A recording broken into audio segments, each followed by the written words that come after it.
Good morning, everybody. Uneducated Economist here. So, are the interest rates hurting or helping the economy? When the Federal Reserve went to start raising interest rates to bring down the inflation, the idea behind it is that they were going to be hurting the consumer. Now, this is actually taking place as we see the manufacturing and the global or the threat of a global recession kicking in a lot of places.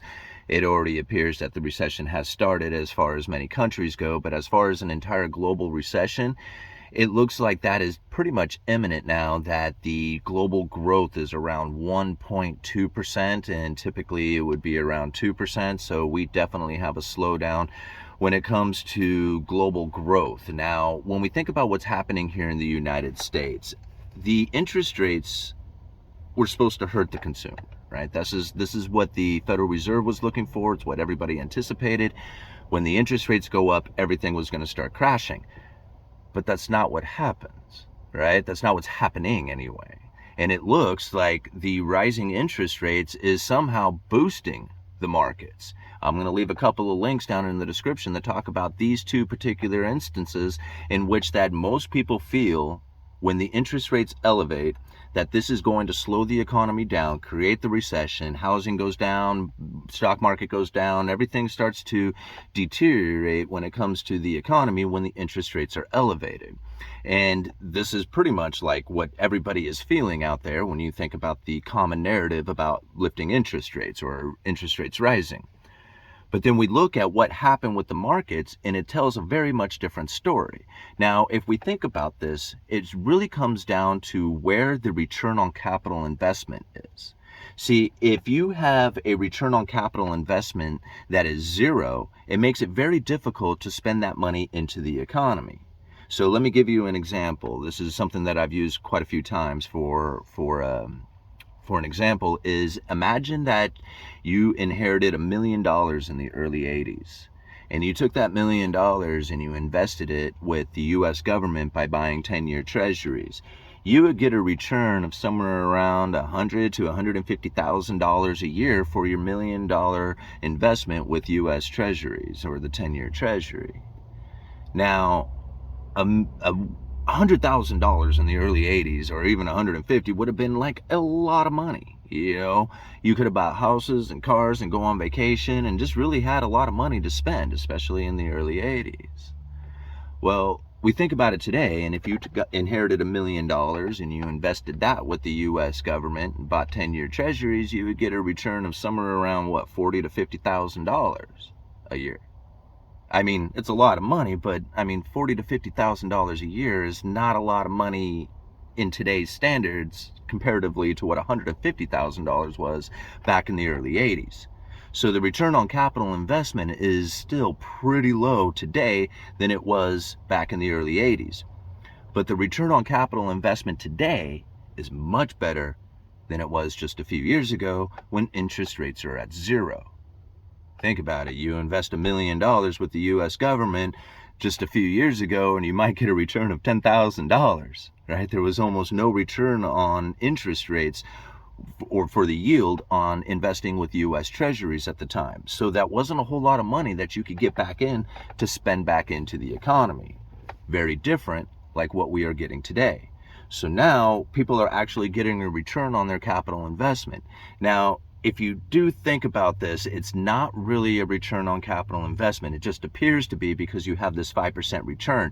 But inflation is running somewhere around 5%, so therefore it's like a zero, right? I mean, if inflation is running 5% and your return is 5%, your real interest rate is zero, right? I mean, think about it from the investment point of view. If you were an investor who was getting 2% or expecting a 2% return on your investment, and you had an inflation expectation of just 1%, the real rate of return, the real interest rate would be 1%. If you lower the inflation expectation, the interest rate or the return on investment would go up to 2%. What the investor thinks that they are going to get after inflation. So if the inflation expectation is elevated and the interest rates are elevated, then it ends up breaking even. But if the inflation expectation drops and the interest rates are elevated, then there's a return on capital investment. You see what's happening there? So now with the interest rates elevated And the idea of inflation coming down, the return on capital investment can now move back into the economy, and we're finding that happening within the stock market, and that's what this particular article is suggesting. Now, whether or not this continues, or if this is actually a trend that is, say, going to be stable as far as like continuous, I don't know about that. Like, I think that at some point the stock market is going to find a reversal, and that a lot of people are going to start selling off. And the main reason for that is because of the liquidity issues, right? The Federal Reserve is reeling in the money, right? The quantitative tightening.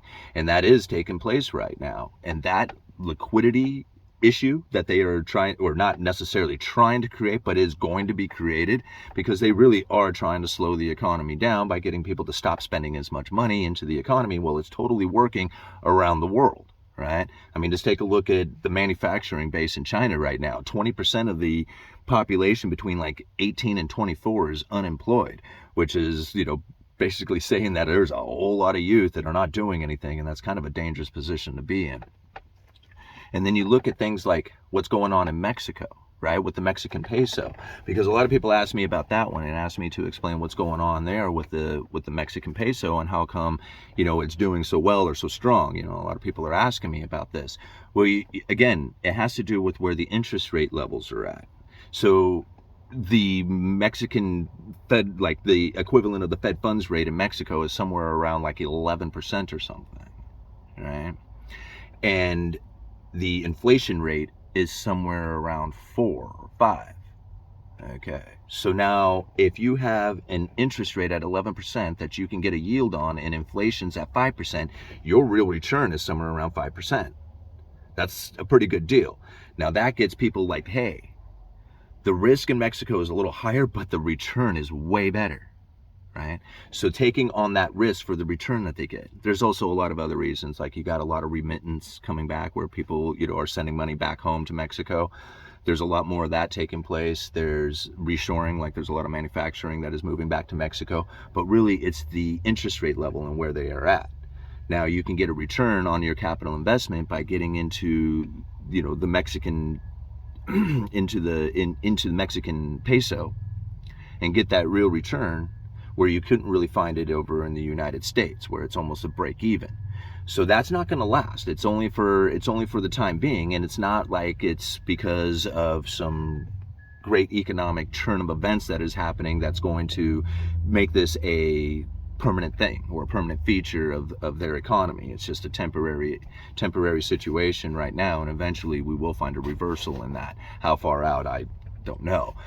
But that's really what's taking place now, is the interest rates level, right? And where they are at, and what the return on capital investment would be, and how people are trying to take advantage of that. That's really what this is all about. That's why we're finding that the stock market is staying elevated, is because people are getting that return on capital investment for the first time in years, right? Before they would put, money towards a cash, investment, whether it be like U.S. treasuries, money markets, or even just savings accounts.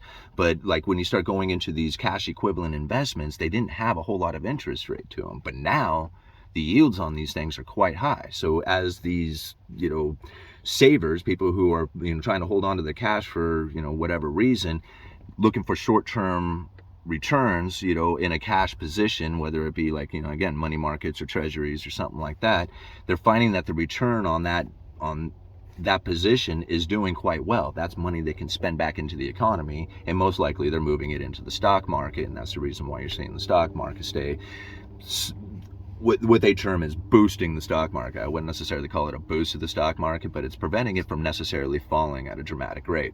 Again, this could very well all be temporary, as, we're just kind of going through the different trends that are changing here.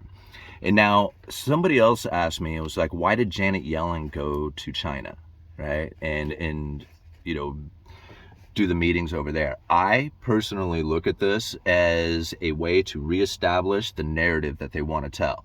Here in China, you tell this story, I'll go back to the United States, I'll tell this story, and between the two of us and our media propaganda outlets, we will control the narrative of what it is that's going to be said out there. And for months and months and months, it's all been about de-dollarization. Get out of the dollar. Nobody wants the dollar. Get rid of the dollar. And what did we find? people hoarding dollars, right? Not getting out of the dollar. They're holding on to dollars. In fact, they're holding on to dollars so tightly that now it's made a nuisance for nations who depend on dollar transactions. They can't find the dollars to do it, so they're switching over to yuan. They're switching over to other things. A lot of people look at it as like, hey, they don't want the dollar, they want to use yuan. That's not the case. They can't get the dollars to do it. They would much rather use the dollar than the yuan, but there's not enough of the dollars out there because so many people are now hoarding on to them. But that's not necessarily a story that's being told, right? So the idea that they put out there as far as de-dollarization, that is definitely taking place. I'm not trying to say that it's not happening. There's plenty of evidence of de-dollarization happening out there within trading between international, transactions between different countries. I'm not saying that's not happening. That is definitely happening, right? But the reason that it's happening is not because people are trying to get out of the dollar. They're trying to hold on to their dollars. This is Gresham law, right? This is Gresham's theory that bad money chases out good. If you had two different currencies out there, right, and an individual was just like, man, which one do I want to spend and which one do I want to hold on to? They would put the bad currency out there and hold on to the good. Right? So the individual would have the good currency, but the economy itself would have the bad currency out there. Think about all the transactions that are taking place in yuan while people are hoarding on to the cash, to the US dollars. I mean, these are the things that are taking place. Take a look at the articles that I leave down in the description and think about these theories as opposed to the common mainstream narrative that the dollar is on its way out, that the inflation is going to be running rampant forever. You take this sort of thought, like it's all about the meaning you give it. Like if you believe that the US dollar is going to fail you, then that's exactly what it's going to do, right? You're going to find yourself in bankruptcy and all the other stuff because that's what you believe the dollar is, and that's the meaning that you're putting behind it. Same thing when it comes to, this de-dollarization or, the reestablishment of a new world reserve currency. The meaning that we put behind these, right? If it means that the dollar is failing, then that's what it's going to do for you. But if it means that the dollar is going to go really strong, then that may be what it does for you, right? I mean, uneducated economist, you guys let me know.